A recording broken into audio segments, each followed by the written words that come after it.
রমজান মাসে স্ত্রী সহবাস করা যাবে কি? কি পাগলের কি আছে? প্রশ্ন হতেই পারে, পাগলের কি আছে? রমজান মাসে স্ত্রী সহবাস করা যাবে কি, এই বিষয়ে ইসলামের বিধান কি? আমরা অনেকে মনে করি, বিশেষ করে আমাদের অনেক মা বোনেরা রমজান মাস এলে স্বামীকে বলে কাছে শোয়া যাবে না, দূরে শো। খেপি মৌলবি দিকে জিজ্ঞেস কর, আমরা তো বউকে জড়িয়ে ধরে শুই, অসুবিধা কি আছে? না না, শোয়াতে কোনো বাধা নেই।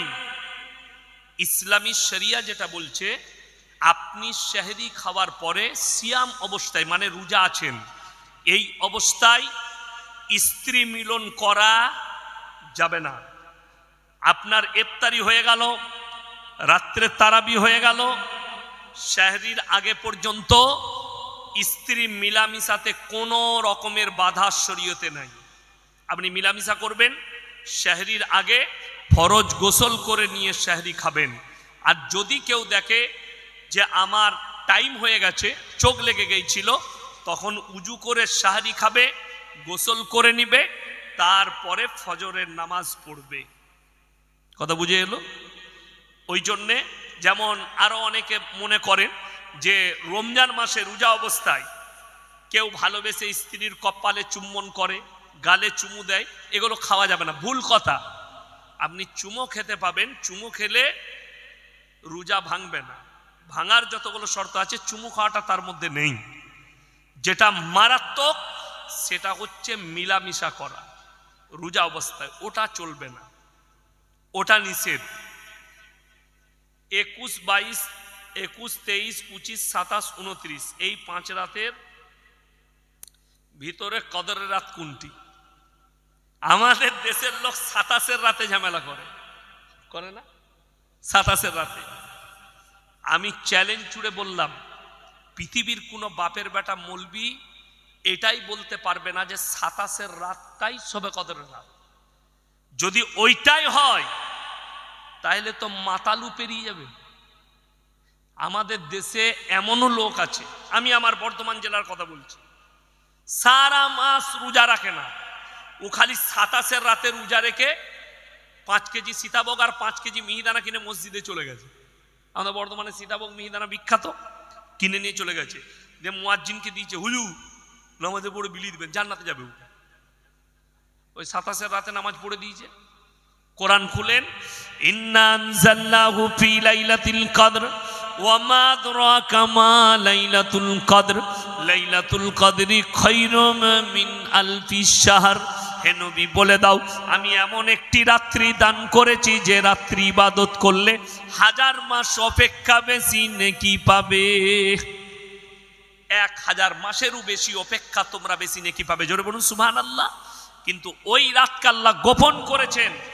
1000 মাসের বেশি হলে, আর যদি রাতটা 27-এর হতো তাহলে আমরা বলে দিতাম ও নামাজ ফামাজ পড়তে হবে না, খালি 27-এর রাতে পড়লেই হবে। বলতাম না লুকানো বলি। বেশিরভাগ মুফাসসিরিনরা বলেছেন যে তোমরা বিজোর রাত্রিগুলো ইবাদত করো, খুঁজো। 21, 23, 25, 27, 29 এই 5টা রাত্রি ইবাদত করবেন সকলে। জোরে বলুন ইনশাআল্লাহ। 5টা রাত্রি 21, 23, 25, 27, 29 এই 5টা রাত্রি ইবাদত করেন, নামাজ পড়েন। নামাজ কেমন পড়বেন এইটা এখন বিষয়। আমাদের দেশের মায়েরা ও বলছে আমি 100 রাকাত নামাজ পড়ব। এই শবে বরাতের দিনে একজন মা ফোন করেছে, হুজুর শবে বরাতের রাতের গোসলটা কি? আমি বললাম তুই গিয়ে দীঘায় ডুব মেরে।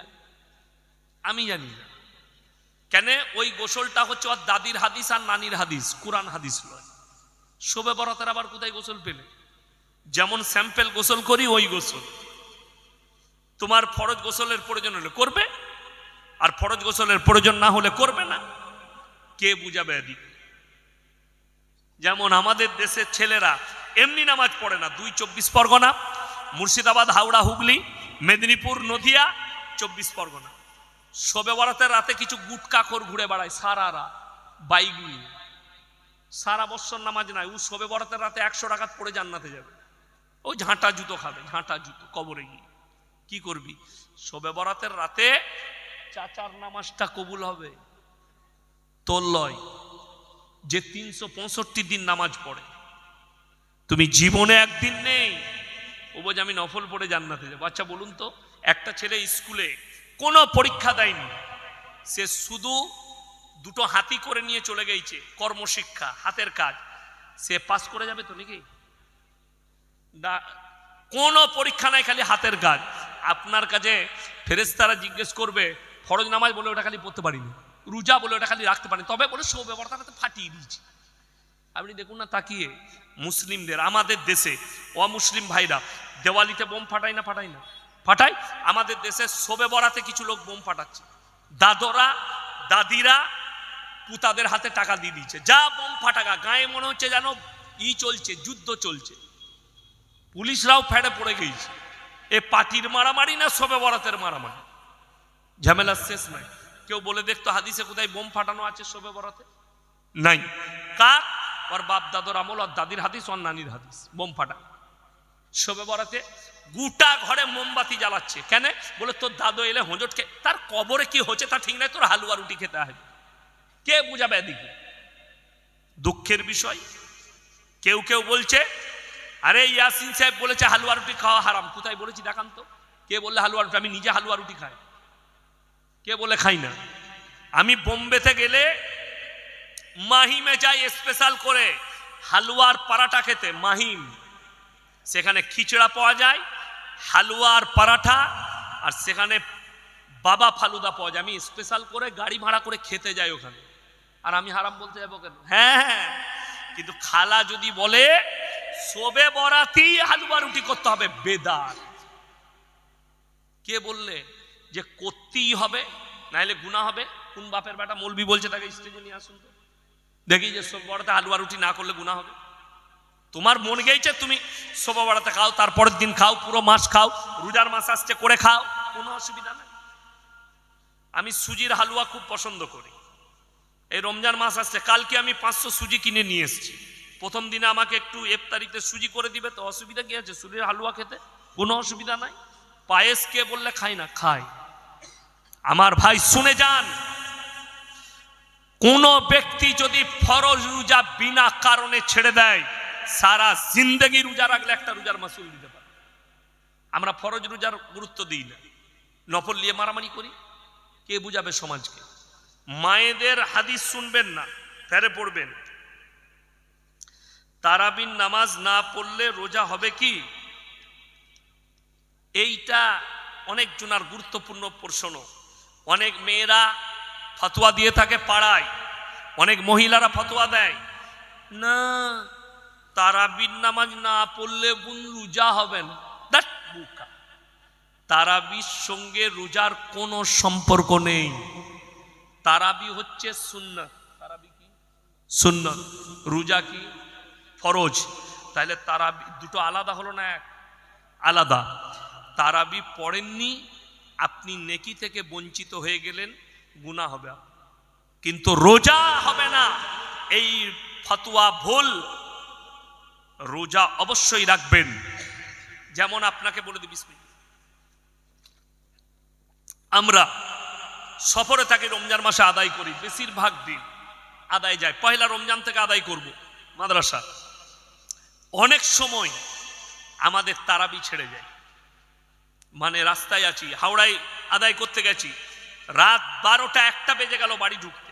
মুর্শিদাবাদ গেছি, আদায় করে বাড়ি ফিরতে রাত 2টো বেজে গেল। তখন দেখা গেল সেহরির ওয়াক্ত হয়ে গেছে। তাহাজ্জুদের নামাজ পড়ে সেহরি খেয়ে নিলাম, দিয়ে আমার রোজা হবে না? কে বললো রোজা হবে না? খালি একটা সুন্নত ছাড়া গেল, রোজার সাথে আর কোনো সম্পর্ক নেই। ওই জন্যে তারাবি পড়া সুন্নাত, তারাবি অবশ্যই পড়বেন। আর যদি কেউ কোনো মহিলা বলে তারাবি পড়তে পারিনি, তারাবি পড়তে পারিনি, যার কারণে রোজা হবে না, এই ফতোয়া কোনো মা দিবেন না। আর বিশেষ করে মায়েদিকে বলছি, নিজে থেকে বানিয়ে কোনো ফতোয়া দিবেন না। আমি এক জায়গায় গিয়েছিলাম জলসায়, সেখানে একদল মহিলা তারা বাড়িতে বাড়িতে গিয়ে লোককে দিন শিক্ষা দিচ্ছে। তো সেই দলের একটা মেয়ে ফতোয়া দিয়েছে যে মহিলারা যদি নাইটি পরে থাকে কিংবা শাড়ি পরে, তার ভেতরে যদি বিরা চাড্ডি না পরে নামাজ হবে না। আমি বললাম এই ফতোয়া রং। নামাজ পড়ার জন্য যেটা শর্ত, খুব ভালো করে শুনবেন, নামাজের জন্য শর্ত মহিলাদের টাকনুর নিচে থেকে মাথা পর্যন্ত, হাতের কবজি পর্যন্ত ঢাকা। সেটা বস্তা দিয়েও ঢাকতে পারে। কি দিয়ে বললাম? বস্তা দিয়ে, কাপড় দিয়ে। নবীজির জামানাতে তো চাড্ডি বিরা ছিল না, তাহলে এই ফতোয়াটা কে দিল? তোমার বাপ। জুতো ঝাঁটা খাবে এইসব মহিলারা। তোমরা যারা দিন শিক্ষা দিচ্ছ দাও, ফতোয়াবাজি করতে যাবে না, না জেনে শুনে নিজে থেকে বানিয়ে কোনো কথা বলবে না। ওটা মৌলবীর কাছ থেকে ডিসকাস করে বলবে, আলেমদের কাছ থেকে। কোরআন শিক্ষা দিচ্ছে, একটা মেয়ে শিক্ষা দিবে, অসুবিধা নাই, কিন্তু মাথায় রাখবেন ফতোয়াবাজি করবেন না, মাসলা বলতে যাবেন না, আপনি বিপদে পড়বেন। ওই জন্য কোনো মহিলার অধিকার নাই সে যেন ফতোয়া না দেয়। আপনি একটা মেয়েকে কোরআন শিক্ষা দিতে পারেন, যদি আপনার বাড়িতে ছেড়ে থাকে একবার মসজিদে গিয়ে জিজ্ঞেস করে আসুন তো এই মাসলাটা, ইমাম বলে দিবেন। ইমাম সাহেবের স্বর্ণপন্ন হন, একদম নিজে থেকে বানিয়ে। আমরা তো ওই জন্য সমাজটা অর্ধেক ধ্বংস হয়ে গেল। কারা ধ্বংস করলে? মা খালারা। ফতোয়া দিয়ে হাদিসুন নিসাই সমাজ ধ্বংস হয়ে গেল। তো মুর্শিদাবাদে আমাকে প্রশ্ন দিয়েছে যে আমাবস্যার রাতে বিয়ে করা যাবে কিনা। আমরা মোটেই করি না, কালো ছেলে হবে করলে। কি বলবো? ফতোয়া তো দাদির, আমাদের তো নাই ফতোয়া। আমাদের তো যে রাতে করবে আল্লাহর কাছে সব রাতটাই সমান, আল্লাহর কাছে সব দিনটাই সমান। এই কিছু মেয়েদের ফতোয়া মুহররমের চাঁদে ছেলে মেয়েদের বিয়ে দিতে জানায়, বিয়ে দিতে নাই। এই কথাটাই হচ্ছে গুনার কথা, শরীয়ত বিরোধী কথা। ঈদের দিনেও বিয়ে দিতে পারবেন, কোনো অসুবিধা নাই। রোজার মাসেও বিয়ে দেওয়া যাবে, কিন্তু রোজার মাস একটা ইবাদতের মাস, সেখানে স্ত্রী মিলনের অসুবিধার কারণে এটা উলামারা নিষেধ করেছে। রোজার মাসে তোমরা বিয়ে দিও না, তা না হলে নিকাহ পড়ানো যাবে, কোনো অসুবিধা নাই। কে বললে যাবে না বিয়ে পড়ানো? ইবাদতের একটু কমির জন্য বলা হয় রমজান মাস বাদ দিয়ে নেব, তা না হলে কোনো অসুবিধা নাই। ওই জন্য আল্লাহর কাছে সব দিনটা সমান। এই আমি আমার বর্ধমানে ভাতার থানায় এক জায়গায় গিয়েছিলাম, আমার এক বন্ধু বলল যে একটা মেয়ে দেখে দেন, দিয়ে আমাকে বললো আপনি থেকে দিনটা ঠিক করবেন। আমি সেদিনে রেগে গেছি। চা বিস্কুট চানাচুর দিয়েছে, ডিম সিদ্ধ নাই। আমি তো বুঝলি যে আমি ডিমটা নাই কেন? বলছে মেয়েরা বলছে ডিম দিলে বিয়ে ভেঙে যাবে। আমরা এক্ষুনি লিয়াই। ওরাই তো সমাজটাকে অর্ধেক শেষ করলে। এরপর বলুন তো, আমি জিজ্ঞেস করতো তোর দাদিকে, ডিমের পাওয়ার বেশি না আল্লাহর পাওয়ার বেশি? ডিমটার সৃষ্টিকর্তা তো আল্লাহ, তাহলে ডিম কি করে বিয়ে ভাঙবে? এ তো কুসংস্কার। ডিম কি করে বিয়ে ভাঙতে পারে? বলবে রবিবার বাঁশ কাটতে নাই, কার ফতোয়া? ওর নানির। এসআইআর এর নামগুলো এমনি এসছে আমাদের, দাদি একটা নাম রেখেছেন, নানি একটা, নামে শেষ নাই। আমি সেদিনে দিনাজপুরে আদায় করছি, বলছে কালো 1000 টাকা, মানে সাদাটা কোথায় গেল? শুনবেন মুসলমানদের নাম, নাট, বল্টু, পল্টু, ঝন্টু, ফন্টু, সব মাল আছে। বর্ষাকালে বিটি ছেলে জন্ম নিয়েছে, নানি ভালোবেসে নাম রাখছে বর্ষা। যা বুঝে করগা। মৌলী সাহেব ইমাম সাহেব কি করবে? ওর নানি নাম রাখবে? ওর থেকে বড় মুফতি কেউ আছে নাকি? ও নাম রেখেছে। আমি অনেক দিন আগে, 6 বছর আগে একটা বিয়ে পড়াতে গেছি, তাকে জিজ্ঞেস করছি তোর নামটা বল, ভালো নাম কি? উনি যে জানেন না, বড় ভাইকে জিজ্ঞেস করে ভাই আমার ভালো নামটা কি রে? ও বলছে আমি জানি না। আমি মানে তোর খারাপটাই বল। বলছে পুটু। আমি ওই নামই বিয়ে পড়িয়ে দিই। এখন 5001 টাকা দেলমোহরের বড়তে এইসে পরিবর্তে পুটিকে বিয়ে করতে রাজি আছে। বুঝে কর কি বলে? তো তার নামটা এসআইআর আসবে না, তা কার আসবে? দাদি একটা নাম, নানি একটা নাম, সমাজ একটা নাম রেখেছে, সমাজ নাম তার পাল্টি দিয়েছে। তার নাম আব্দুর রহমান, তাকে আবু বলে ডাকছে। ঠিক বললাম না ভুল বললাম? তার নাম রহিম, তাকে রহি বলে ডাকছে। ভালো নামটা বলতে এদের মুখে ব্যথা। দাদি কেন নাম রাখবে? নানি কেন নাম রাখবে? ভালোবেসে দাদি নাম রাখছে ফুলটুসি। যা বুঝে কর, দিয়ে নানি আর একটা নাম রেখে দিল, দিয়ে খুঁজে বেড়ার পর কোন নামটা দেবো স্কুলে, দিয়ে খুঁজে পাচ্ছেন। বড় কষ্ট এগুলো। আপনি কোনো অমুসলিম ভাইয়ের নামে এত প্যাঁচ পাবেন না, কিন্তু আপনার যতগুলো নাম আছে রাস্তাঘাটে আপনাকে চিনা মুশকিল, চিনা মুশকিল আপনাকে। ওই জন্য আমার বন্ধুগণ, শরীয়তটাকে শরীয়তের মতো মানেন।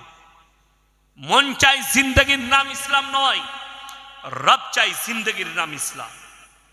কথাটা বুঝতে পারেননি? রব চাই জিন্দগির নাম ইসলাম, মন চাই জিন্দগির নাম ইসলাম নয়। আপনি যদি মনে করেন আমার মন মতো চলবো, আপনি ইসলামে থাকতে পারবেন। আর যারা মনে করছেন নামাজ, রোজা, কলমা, হজ, যাকাত এর মধ্যে ইসলাম, না, এর মধ্যে সীমিত নয়। পায়ের নখ থেকে মাথা পর্যন্ত পরিপূর্ণ জীবন ব্যবস্থার নাম হচ্ছে ইসলাম, যেটা গোটাটাই নবীজি সাল্লাল্লাহু আলাইহি সাল্লামের আদর্শ মোতাবিক হবে, কোরআন হাদিস মোতাবিক হবে চলাফেরাটা। আপনি জানেন একটা মুসলিম সে যদি পরিপূর্ণভাবে রসুলের আদর্শে আর কোরআন মোতাবিক চলে, আপনার কাছ থেকে পৃথিবীর কেউ কষ্ট পাবে না। নাম্বার এক, কোরআনে আছে। আমি বক্তব্য লাস্টের দিকে যাচ্ছি, আমার পরে আজিজুল ভাই আসবে। চলে এসছে তো আজিজুল ভাই? চলে এসছে, এখনই আসবে আমার ভাই। লাস্টের দিকে যাচ্ছি, কোরআনে আছে। যারা আমার হিন্দু, মুসলিম, দলিত, আদিবাসী যারা আমার বক্তব্য শুনছেন সবাই শুনে যান। কোরআনে আছে কোন মানুষ যদি কোন মানুষকে অন্যায়ভাবে হত্যা করে, সে যেন গোটা মানব জাতিকে হত্যা করে দিল। তাহলে বোঝা যাচ্ছে আল্লাহ কেউ কি হত্যা করার অনুমতি দেয়নি। নাম্বার দুই, তোমরা কোন মানুষ যদি কোন মানুষের উপকার করে, সে যেন গোটা মানব জাতির উপকার করলো।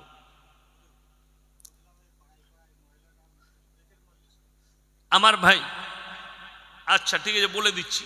তো আমি অনেক দিন আগে, আমি যখন জলসা করে যাই, আমার এলাকার হোটেলে দাঁড়িয়ে একটা হোটেলে চা খেতাম। একটা লোহারদের ছেলে, তার নাম হচ্ছে বাবু লোহার, সে আমাকে চা দিত। তাকে আমি একদিন জিজ্ঞেস করলাম ক টাকা বেতন পাও? বললে স্যার আমি 100 টাকা পাই। আমি বললাম মাত্র 100? কটা ডিউটি? বলে সন্ধ্যে 6টা থেকে সকাল 6টা। আমি বলে এত কম বেতন? বলে আমার বাবা অসুস্থ, আমার মা অসুস্থ, আমার একটা বোনের বিয়ে দিতে হবে। আমরা কত দূর পড়াশোনা করেছো? বলে স্যার আমি বিএ পাস। আমি কষ্ট পেলাম, আমার থেকেও বেশি পড়াশোনা, তুমি আমার চা বোয়াচ্ছ। আমরা ভালো কাজ করবে? বলে স্যার কোথায়?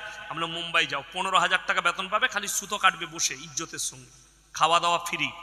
বলে স্যার আপনি পাঠিয়ে দেন। তাকে পাঠিয়েছি, আমার মনেও ছিল না। 4-5 বছর ছিল সেখানে কাজ করেছে, তার বোনের বিয়ে হয়ে গেছে। আমি এই কবে মুম্বাই গিয়েছিলাম, জানুয়ারিতে, আমার কাছে ফোন এসছে ওই ছেলেটা। আমি তার গলা শুনে বুঝতে পেরেছি। আমি বলে রে বাবু বলছিস? হ্যাঁ স্যার আমি বলছি। কোথায় আছিস? বলে পুরুলিয়া ডিস্ট্রিক্টে একটা আশ্রমে কাজ করি স্যার। আমি বললাম আমাকে মনে আছে? বলছে স্যার আপনাকে মৃত্যুকাল পর্যন্ত ভুলতে পারবো না, আপনি যে আমার উপকার করেছেন। আমি বললাম ওর বদলা আমাকে আল্লাহ দিবে। আমি তার ধর্ম দেখিনি, তার জাত দেখিনি। কেন? আল্লাহ রসুলের হাদিস, তোমার বাড়ির পাশে কে বসবাস করছে দেখো না, সে হিন্দু হোক, সে দলিত হোক, সে আদিবাসী হোক, সে খ্রিস্টান হোক, ক্ষুধার্ত হলে খাবার দাও, বস্ত্রহীন হলে বস্ত্র দাও, বিপদে পড়লে পাশে দাঁড়াও। দেখো না কোন জাতির। কলকাতায় ফেলেমিন হসপিটাল আছে, ফেলেমিন হসপিটাল। একবারই তপসিয়ায় আমার বন্ধু সেখানে একটা ফ্লোরে থাকে, মুমতাজ ভাই, রায়না থানায় বাড়ি, বর্ধমান। আমার বুদবুদে, আমার এলাকায় বুদবুদ থানায় একটা ভদ্র মহিলা তার নার্সিংহোমে কাজ করে, তার মেয়ের বিয়ে। আমাকে হঠাৎ রাত্রে ফোন করছে, স্যার ইয়াসিন ভাই ওর আমার এখানে কাজ করে, ওর মেয়ের বিয়ে বুদবুদে, তো আপনি একটু ওর মাংসের ব্যবস্থা করে দেন না, ওর এক আত্মীয় দেবো বলেছিল, এখন বলছে সে ফোনই তুলছে না। আমি বললাম কতটা মাংস লাগবে? 50 কিলো। আমি বললাম সকালে তার বাড়িতে পৌঁছে যাবে, নম্বর দিয়ে দেন। আমি জিজ্ঞেস করিনি তার ধর্মটা কি, জিজ্ঞেস করিনি তার জাতটা কি। এটাই আমার রসুল শিক্ষা দিয়েছেন। রাস্তায় যদি কেউ কি বিপদে দেখো, তার পাশে দাঁড়াও, তার ধর্ম নয়, সে যেই হোক তার পাশে দাঁড়িয়ে উদ্ধার করো। এইটাই তো ইসলাম। তাহলে যে ইসলাম, যে নবীজি বলে গেল যে ক্ষুধার্তকে খাবার দাও, বস্ত্রহীনকে বস্ত্র দাও, বিপদে পড়লে পাশে দাঁড়াও, তাহলে কোনো নেমক হারাম, কোনো অশিক্ষিত মূর্খ বলছে ইসলাম লোককে মার্ডার করতে বলেছে অন্য ধর্মের মানুষকে, আর তার কথা আপনারা মেনে নিচ্ছেন? তার বাপের হিম্মত হয়নি। আমাদের সাথে বসো। 100টা মৌলবি ইনভাইট করেছে, 100টা মৌলবি। আমি নিজে ইনভাইট করেছি যে আপনার থানায় আপনি বসতে চাইলে আপনি বসুন, আপনি প্রশাসনকে ঠিক করুন, থানায় বসবো। লোক আপনার বেশি থাকবে, আমার কম থাকবে। আমার 50টা ইউটিউবার থাকবে, তোমার 50টা চ্যানেলওয়ালা থাকবে। ডাইরেক্ট কথা হবে। তুমি বলেছ 27টা শয়তান মিলে কোরআন লিখেছে, আর আমি প্রমাণ করাবো যে না, এটা খুদ আল্লাহ তাআলা অবতীর্ণ করেছেন। এবং নবীজি সাল্লাল্লাহু আলাইহি সাল্লাম, তার কাছে ওহী আসতো, পাশে সাহাবীরা বসে লিখতেন। এটাকে যিনি একত্রিত করেছেন কোনো শয়তানে নয়, তোমার মতো ইবলিসের বাচ্চা নয়, তোমার মতো হারামের আওলাদ নয়। তিনি হচ্ছেন হযরতে উসমান গনি রাদিয়াল্লাহু তাআলা আনহু। তিনি একত্রিত করেছেন সাহাবীদের কাছ থেকে নিয়ে। তাইলে বসো, উনি বসতে পারছেন না, জানি না কেন। তাহলে আমি বলেছি আপনি প্রমাণ দিয়ে দিলে আমি সনাতন ধর্ম কবুল করে নেব, আর না পারলে তোমাকে আমি যা খাওয়াবো সেটা তোমাকে খেতে হবে। এবং কি খাওয়াবো তুমি চিন্তা করো, ভুনা ভুনা খাইয়ে দেবো আমি, তুমি বুঝে নিবে। ওই জন্য কেউ কি গালি দিও না। আমি প্রায় জলসাই বলি, কারু দেবদেবীকে গালি দিবেন না, কারু ধর্মকে গালি দিবেন না। একজন হিন্দু ভাই যদি নবীকে গালি দেয়, তার জন্য গোটা কমিউনিটি দায়ী নয়, গোটা হিন্দু জগৎ ভাইরা দায়ী নয়। ইসলাম এটা শিক্ষা দেয়নি। একজন অপরাধী হলে সবাই অপরাধী। আমাদের দেশে অনেক লোক আছে, এই নামাজ পড়তে যাও না, নামাজ পড়ে কি করব? মসজিদে গেলে মুসল্লিরা জুতো চুরি করে, এই নামাজিরা জুতো চোর। চোর নামাজি সেজে যায়। নামাজি কখনো, মুসল্লি কখনো চোর হতে পারে না। অরিজিনাল যারা নামাজি তারা চোর নয়। অবাক হবেন, গেইছে ছিঁড়া জুতো পরে জুম্মার দিন, আর বেরিয়ে আসছে নতুন জুতো পরে। তুমি কি বললে পাড়ায় পাড়ায় কি হয়? মেয়েদের জিকির হয়। জিকিরটা করায় কে? হ্যাঁ,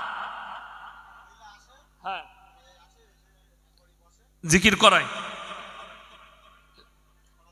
একটা কথা শুনেলেন, 24 পরগনায়, নদিয়ায় অনেক জায়গায় হয়। মেয়ে শিল্পী নিয়ে গজল বলা, মেয়েদের গলার আওয়াজটাকেও হাদিসে পর্দা বলা হয়েছে। কিসের আওয়াজটাকে বললাম? গলার আওয়াজ, পর্দা। পায়েতে ঘুঙুর পরতে নাই, কেন জানেন? পায়ে নুপুর। ধরলেন আমি আপনার বাড়িতে এসছি, কোথায় এসছি? আপনার বাড়িতে মেহমান, আমাকে মেহমানখানায় রেখেছেন। ঘরের ভেতরে আপনার বিবি নুপুর পরে চলছে, ওই থোড়ার আওয়াজটা আমার কানে এলে নফস বলবে মেয়েটা কেমন দেখতে কি জানি, পায়ের আওয়াজটা এত সুন্দর। এটা হবে নফসের জিনা। কিসের জিনা বললাম? নফসের জিনা। একটা মেয়ে, তার গলার স্বর পাচ্ছি, আওয়াজ পাচ্ছি। এই গলার আওয়াজ পাওয়াটা, যদি তার গলার আওয়াজ শুনে আমার মনে হয় মেয়েটা দারুণ হবে দেখতে, গলাটা বটে, মারাত্মক গলা, আমি গলাতে ফিদা। অনেক দেখবেন যে ছেলেরা প্রেম করে না, ফোনেতে প্রথমেই তাকে কি বলে পটাই জানেন? তোমার গলাটা না সত্যি একদম, বলে না? এইটা হচ্ছে নফসের জিনা। এটা আপনি বলেননি, আপনার নফস বলছে মেয়েটার সঙ্গে মেয়েটার গলাটা এত ভালো হলে জিনা করলে কত ভালো হতো। ওই জন্যে একটা নারী শুনেলেন, এই মেয়েদের জিকিরের মজলিস, মেয়েদের বক্তা, মেয়েদের জালসা, মেয়েদের জন্য মেলার ব্যবস্থা, এগুলো শরীয়তে সব নতুন আমদানি, বেদাত, এবং জানবেন কিয়ামতের আলামত। এগুলো কিয়ামতের আলামত। আজকে জলসা হচ্ছে, যত জায়গায় জলসা হচ্ছে, মেলা না বসালে জলসা হয় না। ঠিক বললাম না ভুল বললাম? কিয়ামতের আলামত। ছেলে মেয়ে এক কাছে, জায়েজ নেই। আর গলার স্বর করে আওয়াজ তুলে না জিকির চলবে নারীদের জন্য, না মেয়েদের গলার আওয়াজ উঁচু করা যাবে। কোরআন পড়লেও আস্তে পড়তে হবে, যেন ঘরের চার দেওয়ালির বাইরে না যায় আওয়াজটা। এখন অনেক জনার প্রশ্ন, আমাদের দেশের মেয়েরা বাজারে ঘুরে বেড়ায় না? বেড়ায় না? ঘুরে বেড়ায়। এই প্রবলেমটা আপনার, শরীয়তের নয়। এর জন্য দায়ী কোরআন হাদিস নয়, শরীয়ত নয়। এর জন্য দায়ী হচ্ছেন আপনি। কই আজিজুল ভাই কই? তাড়াতাড়ি নিয়ে এসো, টাইম হয়ে গেছে। আজিজুল ভাইকে নিয়ে এসো তাড়াতাড়ি। এর জন্য দায়ী আপনি, শরীয়ত নয়। আমি এক জায়গায় মুর্শিদাবাদে ঝামেলা হলো, সেইখানে বলছে গ্রামে তো গোলদারি দোকান আছে, তো সেখানে তো মেয়েরা যায়। আমি বললাম তোমার বউ যায়, এটা তোমার প্রবলেম, এটা শরীয়তের প্রবলেম নেই। মেয়েরা বাড়ির বাইরে 3টা কারণ ছাড়া বাইরে যেতে পাবে না। নাম্বার 1, যদি তার শরীর অসুস্থ হয় পর্দার সহিত ডাক্তারের কাছে যাবে। নাম্বার 2, কাছের আত্মীয় মারা গেলে পর্দার সহিত যেতে পাবে।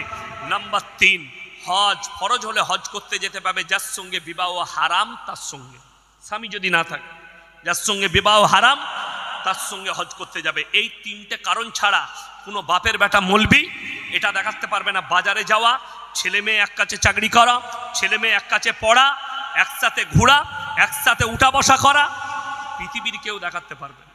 আমি 4 দিন আগে মুর্শিদাবাদের রেজিনগর থেকে ঢুকে অনেকটা ভেতরে ছিলাম এক জায়গায় জলসায়।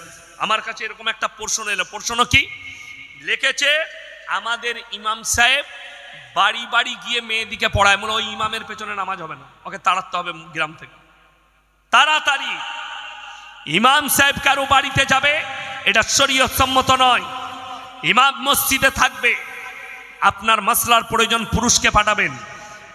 আপনি জিজ্ঞেস করুন তো, ইমাম সাহেব আপনার, আমি ইয়াসিন, আমি আপনার বউয়ের সাথে গল্প করছি, আপনি যদি আমার বাড়িতে যান আমার বউয়ের সাথে গল্প করতে দেবো? তখন আমি আপনাকে বলছি না, আমার ঘরে পর্দার ব্যাপার আছে, আমার বউয়ের সঙ্গে দেখা করতে পাবে না। আচ্ছা, তুমি ইয়াসিন সাহেবের বউয়ের সাথে দেখা করতে পাবে না, তোমার বউয়ের সাথে আমি কি করে গল্প করতে পাবো? সেটা তুমি প্রশ্ন করবে না মৌলবীকে? খুব সাবধান। ইমাম সাহেবের কাজ মসজিদ, ফ্যামিলি কোয়ার্টার, মসজিদে থাকবে, কারো বাড়িতে যেতে পাবে না। হ্যাঁ, সেখানে যদি দোয়া করা হয়, মজলিস করা হয়, মরদ মানুষরা থাকবে, ইমাম সাহেব যাবে, কোনো অসুবিধা নেই। ওই জন্য আমার ভাই, আমার বন্ধুগণ, সবাই নিয়ত করুন আমরা শরীয়তের উপরে চলবো। জোরে বলুন ইনশাআল্লাহ। আল্লাহ আমাদের সকলকে হেফাজত করুক, আজকে রাত্রিকে আল্লাহ হেফাজত কবুল করুক। এই জলসার যারা সেক্রেটারি, কেসিয়ার আছেন, জিম্মেদার আছেন, আল্লাহ সকলকে কবুল করে লেখ। আজকের জলসাকে আল্লাহ কবুল করুক।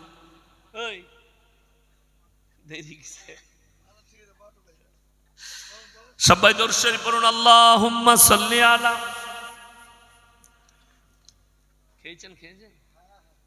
বাবু মাইকটা নিয়ে এসো।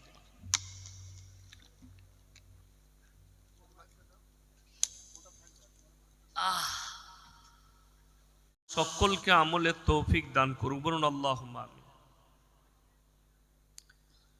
সর্বপ্রথম আমি বলবো, যারা এখানে দাঁড়িয়ে আছেন, যদি শোনার ইচ্ছা থাকে বসেন, নাহলে এখান থেকে আউট।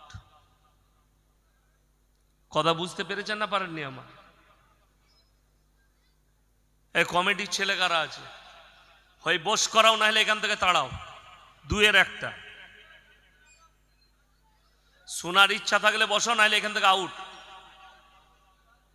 বাড়িতে গিয়ে ঘুমান, কাজে লাগবে।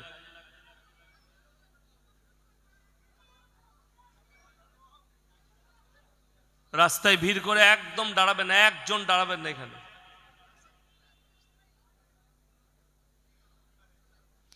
আচ্ছা, এই সামনেটায় কিছু পড়ে আছে, নোংরা আছে, পায়খানা ফায়খানা আছে সামনে? ওই সামনেটায় পায়খানা আছে না? পেছনে বসলে নামাজ ফরজ হবে না? পাগলা সব একদম।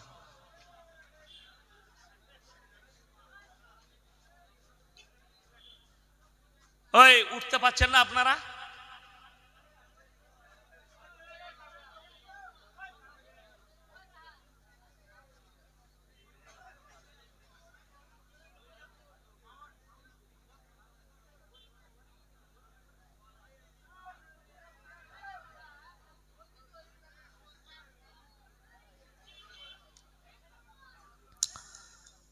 ওই জন্যে আপনাদের এলাকার আমি দাওয়াত নিতে চাই না। খালি থাকলেও বলে দিই খালি নাই, এইটার কারণে। আপনি চলুন কৃষ্ণনগরের ওই পারে, রাত 11টায় তো জলসা শেষ হয়ে যায় তাদের, আর রাত 10টা বাজছে এখনো পর্যন্ত ঘরে ঘুমুচ্ছে না মেলা বসাইছে নাকি? দোকান বসেছে? হ্যাঁ, মেলা বসাইছে? হ্যাঁ, খেয়ে চলে যাচ্ছে। ও চলে যাক, কিন্তু যারা থাকবে তারা যেন বসে, দরকার নাই। আর সারা রাতে জলসা হচ্ছে, জলসা নয়, ছেলে খেলামো করার, বক্তাকে পয়সা দিয়ে, আর কিচ্ছু নয়। 12টার পরে কোনোদিন জলসা করেন না। 12টার পরে বক্তারও অ্যালার্জি শেষ আর শ্রোতারও শেষ।